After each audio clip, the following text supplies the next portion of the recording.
Viva for Life, c'est une campagne caritative organisée par la RTBF en Fédération Wallonie-Bruxelles et ça se fait en période de fin d'année, donc ici depuis 11 ans maintenant.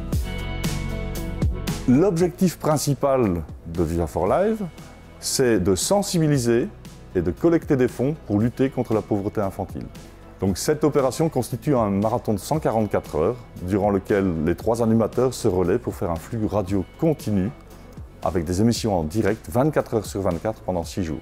Et au niveau technologique, le challenge principal que nous rencontrons, c'est de venir avec un dispositif qui doit s'intégrer au cœur de la ville, rester le plus léger possible et le plus flexible possible.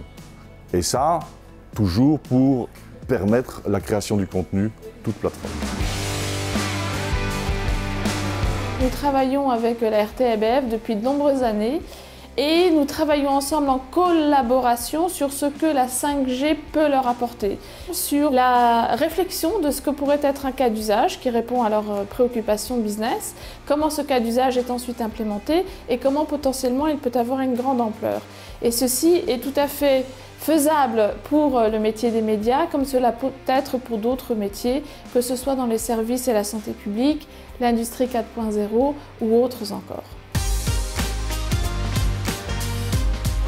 On a déployé un réseau 5G privé spécifiquement pour la RTBF de manière à ce qu'elle puisse connecter dessus des caméras, des écrans pour pouvoir gérer de manière totalement indépendante par rapport au réseau mobile public les flux vidéo dont elle a besoin pour la captation des images sur cet événement Viva for Life.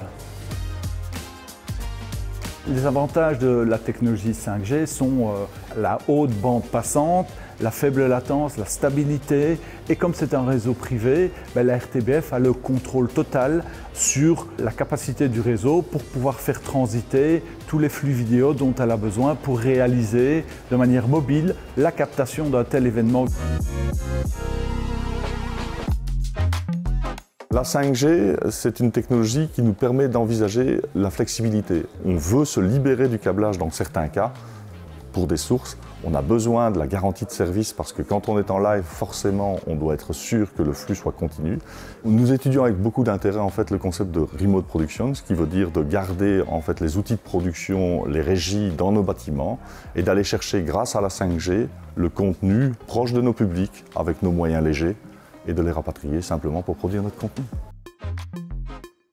Nous proposons à un client une gestion de projet bout en bout, de la définition du cas d'usage jusqu'à l'implémentation du projet et la maîtrise de ce projet et ensuite la réflexion autour de comment ce projet pourrait avoir une plus grande échelle.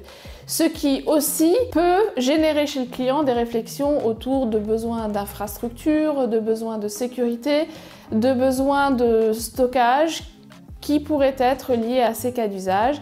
Et chez Proximus Next, nous pouvons accompagner le client dans cette réflexion. Proximus Next. Tech Biz People.